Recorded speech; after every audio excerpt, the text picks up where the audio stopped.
These people had one thing in common. They knew they had it in themselves. They knew they could be something beyond where they were. They were willing to put their time, their energies to better themselves. What you really could do with more skills, it's just remarkable. So I would like to just tell you a couple of short stories, and we'll draw maybe a couple of lessons from them. I would like to tell you of two women that each sold a business to Berkshire Hathaway, to me actually, for many, many, many millions of dollars. Both of them started with $2,500. By a coincidence, it was the exact same amount. It was everything they had in the world. And one of them was a woman who landed in Seattle in 1917, couldn't speak a word of English, had a tag around her neck. The tag said Fort Dodge, Iowa. The Red Cross got her to Fort Dodge, where she was reunited with her husband who had come to the country a couple of years earlier. And she lived in Fort Dodge for 2 years. And as she put it, she felt like a dummy. She couldn't pick up the language. She couldn't learn a word. And so she and her husband decided to move to Omaha.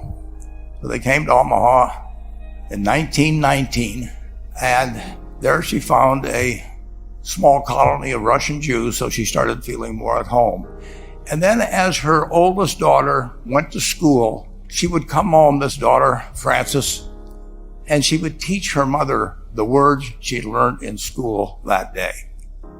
And this woman, Rose Blumpkin, spent 20 years saving money, bringing first her siblings over, her mother and father, $50 at a time. She sold used clothing to do it. She had 4 children during this period. And by 1937, after 20 years, she'd saved $2,500. She went to Chicago and she bought what she could of furniture. Her dream had always been to open a furniture store. And this woman who had never gone to school one day in her life, with $2,500, but with the same spirit that the people in this room had about having a dream and working to accomplish that dream, she built a business which she sold to me in 1983 for $60 million approximately, and which did $1.5 billion worth of business last year. The 4th generation is working in that business. This woman, Rose Blumpkin, she worked for me until she was 103. And then she retired and she died the next year, which is a lesson to all of Berkshire's managers that premature retirement, you can't tell what's going to happen. But Mrs. B, with her $2,500, one further fact about her, she could not read or write. And she went into a furniture business, and she didn't bring anything unique in furniture, but she brought a determination to succeed. She knew she could outwork anyone else. She knew she cared about her customers. She worked at very low gross margins, but she built this incredible business. And I saw one other woman who did a similar thing with $2,500. I paid her hundreds of millions of dollars for her business. So I decided to go to the source and get these people before, I don't want you guys coming around to me asking me hundreds of millions of dollars. I'd like to join in with you much earlier. So I've followed this group, and today I'd like to tell you about one other small business person. This person, I went to buy his business from him, and he turned me down, which was very wise. But this was a fellow who was born about 8 years before I was. He was born in 1922. We'll call him Jack, lived in the Midwest.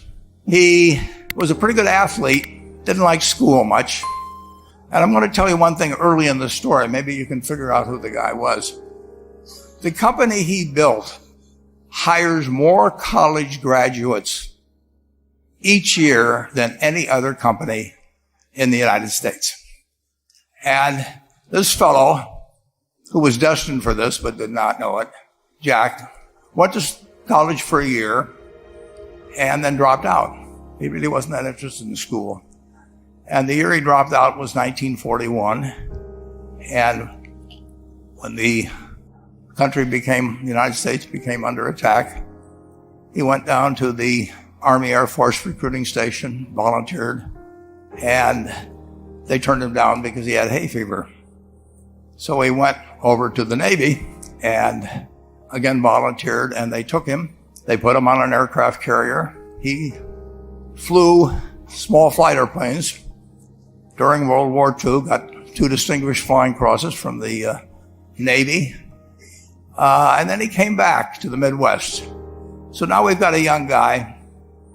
Probably by this time he would be 23 or 24 years old.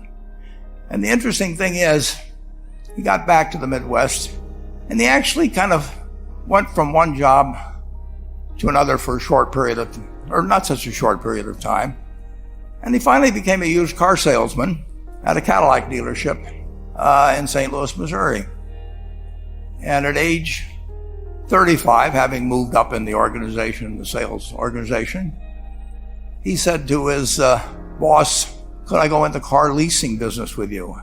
The boss said, "Well, if you'll cut your salary in half and you'll come up with," it was $25,000, which he borrowed, "we can become partners in a car leasing company." So my friend Jack started at age 35 in the car leasing business. And he had 7 cars. It was pretty slow. In fact, one of the things he did was whenever the phone rang, he let it ring 3 or 4 times so people would think that he was very busy answering other phones. And of course, it was the only call he was going to get all day. So his first venture was okay, but it wasn't really going to go anyplace. And there's a lesson in this for all of us. At age 40, he decided, with 17 vehicles, 17 cars, he was going to go into competition in the rent-a-car business. So now he's taking on Hertz and Avis and National and people like that who have hundreds and hundreds of thousands of cars. And he's got 17 cars, and his cars aren't any different than theirs. I mean, he's buying them from General Motors or Ford or Chrysler. And he can't get the airport locations. Those companies have them all sold up. But he was determined that he would basically offer the customer, can't offer him a different car, but he can offer them friendlier service than they've ever seen. And so he started a company.